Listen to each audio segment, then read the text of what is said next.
Om Sri Sai Ram. Dhyana Vahini, Chapter-1. The Power of Meditation. Binding actions and liberating actions. People have to be doing some action karma or other from the moment of waking to the moment of sleeping. That is to say, from birth to death. They cannot sit quietly without doing action. No one can avoid this predicament. But each one has to understand clearly which kind of action to be engaged in.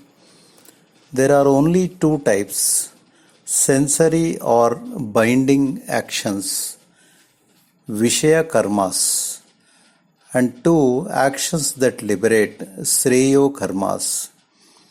The acts that bind have increased behind control. As a result, sorrow and confusion have increased. Through this, no happiness and peace of mind can be gained. On the other hand, the actions that liberate yield progressive joy and auspiciousness with each single act. They give bliss to the self, Atma Ananda, and are not concerned with mere external joy. Though the acts may be external, the attraction is all toward the internal. This is the right path, the true path. Actions that bind include all activity in relation to exterior objects. Such actions are usually resorted to with a desire for the result. This craving for the results leads one to the morass of I and mine, and the demon of lust and greed. If one follows this path, there will be sudden flares, as when clarified butter ghee is poured in the sacrificial fire. Assigning priority to sense objects, Vishaya, is the same as assigning importance to poison, Visha. But while engaged in those activities and those sense objects, if one has no interest in the result or consequence, then not only can one be victorious over the feelings of I and mine, greed and lust, one can also be far away from all such traits. One will never be troubled by such traits.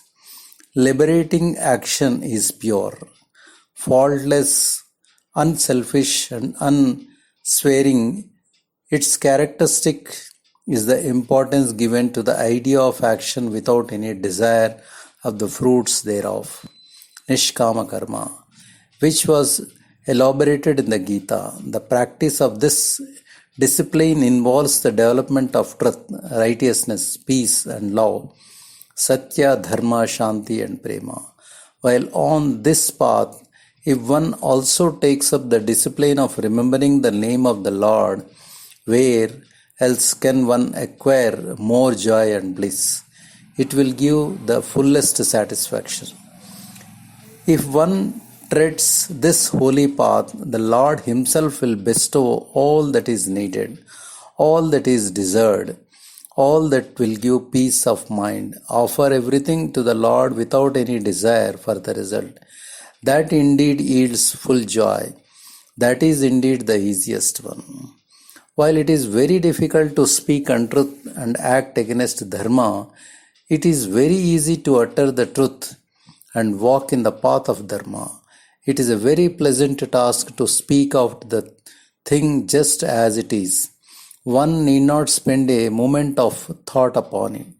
To speak of what is not, one has to create the non-existent. That plunges one into fear and fantasy, in an atmosphere of restlessness and worry. So, instead of following sensory actions, Vishaya Karma, which offer all these troubles and complications, follow actions that liberate, Sreyo Karma, the path of Atmic bliss, Atma Anandam Marga, which is true, eternal, and holy. The best means for following liberating actions is meditation, dhyana. Today, people with newfangled ideas argue how meditation is to be done and even why it should be done, but they know neither its taste nor its purity. That is why there is so much criticism and cynical laughter. My present intention is to instruct such people, therefore, I am revealing this. Taming the mind and the intelligence. See, everyone in the world has the nature of behaving and acting in two different ways, one outside and another inside. This is known to all, though generally people don't show this publicly, just as people lose even the little joy that they have worrying over the factions they may have in their family. So they lose their internal peace when faced with physical obstacles and troubles. For example, consider a cart. It cannot move by itself, can it? It can move only when two bullocks are yoked to it, and the cart can move safely only when the bullocks are trained to pull carts and when they are used to the road on which they have to walk. Instead, if they are ignorant of the process of pulling carts, if they have not walked on the road, if they have never stepped out of their shed, or if they have always moved only round and round the post to which they have been tied in their own mire, the journey cannot proceed and the cart will itself face danger. So also the inner consciousness, antakharana, cannot move of itself. It must be attached to the externally related bullocks, the intelligence, buddhi and mind, manasa. Then only can it move forward, following the bullock's tracks. So, earlier than the journey, the bullocks, the intelligence and mind should be conversant with the road to the village that the inner senses are eager to reach. They must be trained to proceed in that direction. If this is done, the journey will be easy and safe. Instead, if the draught animals have no knowledge of the pathways of truth, righteousness, peace and love, Sathya, Dharma, Shanti and Prema, and if they have never once trodden that path, the cart, the inner senses themselves might come to grief. Even if they are prodded to proceed, they will only drag the cart to the familiar post and accustomed mire of confusion, injustice, cruelty, indiscipline and falsehood. What then of the journey? When is the arrival to be? Therefore, intelligence and mind have to be taught the art of pulling the cart and moving steadily along the road. This has to be done by repetition of the Lord's name, japa and meditation, dhyana, one-pointedness and concentration. People are suffering despair and defeat on account of the waywardness and unsteadiness of the inner senses. This is the result of inability to control and guide the bullocks of intelligence and mind. Unused as they are to meditation and repetition of the divine name to the extent of even stepping along that path. At such a time, the conflicting desires infecting the mind have to be quenched and controlled. The mind has to be focused in one direction. People must walk determinedly, using all their effort for the purpose of the aim and achievement they have set before themselves. If this is done, no force can pull them back.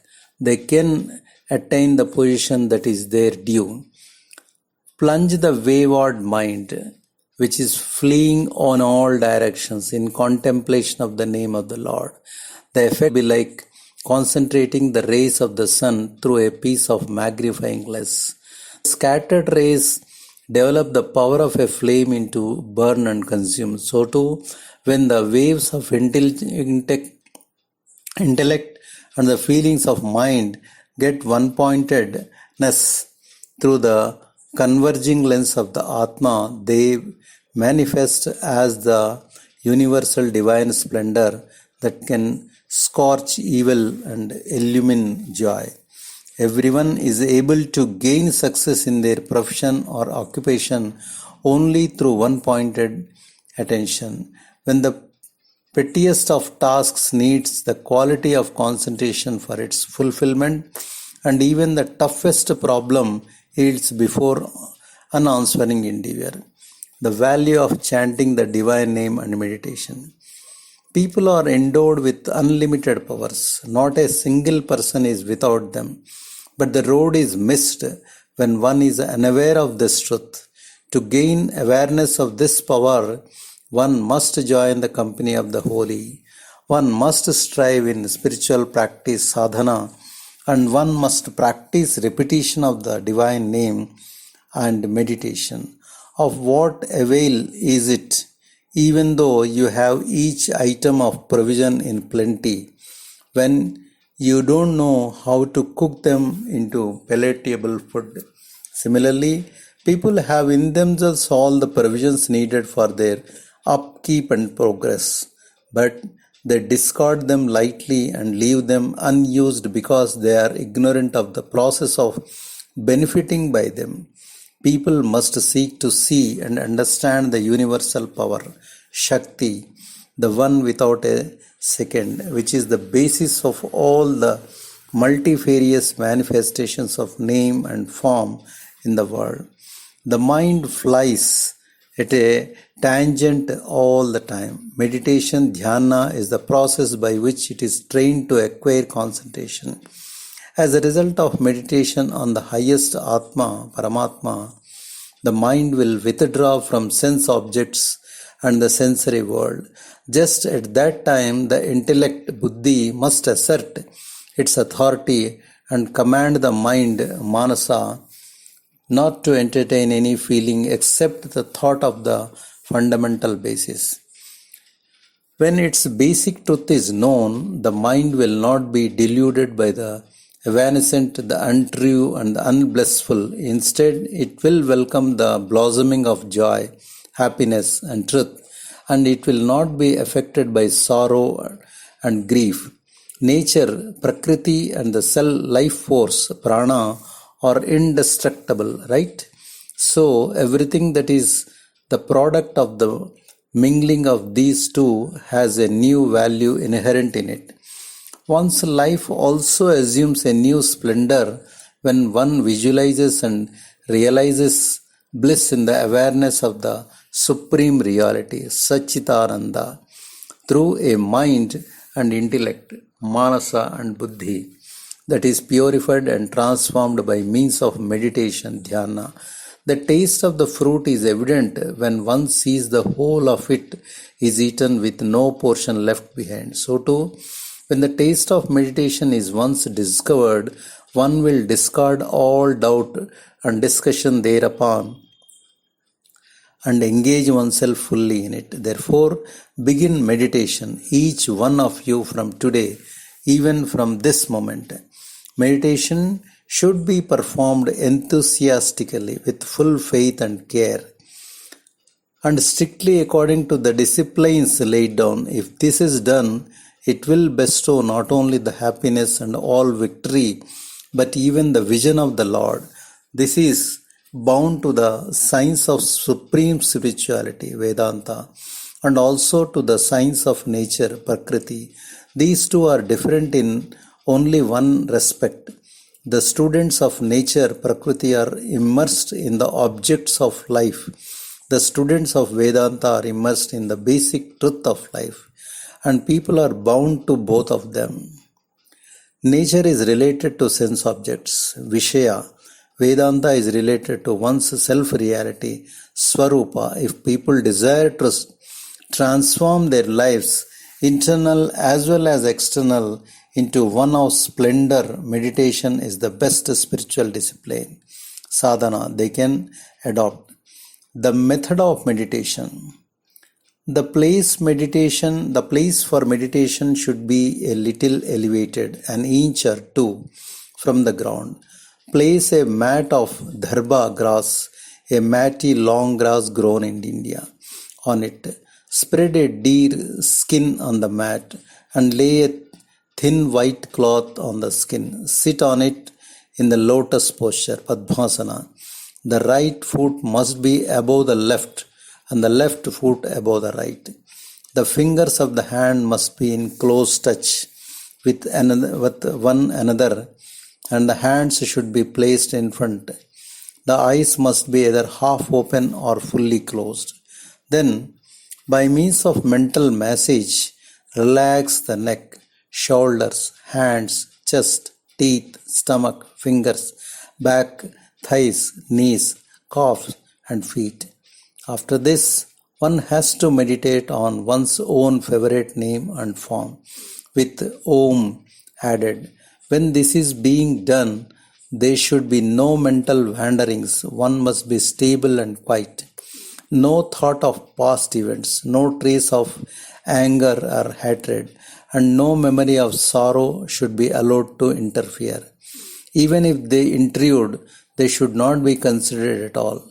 To counteract them, entertain thoughts that will feed one's enthusiasm for meditation. Of course, this may appear difficult at first.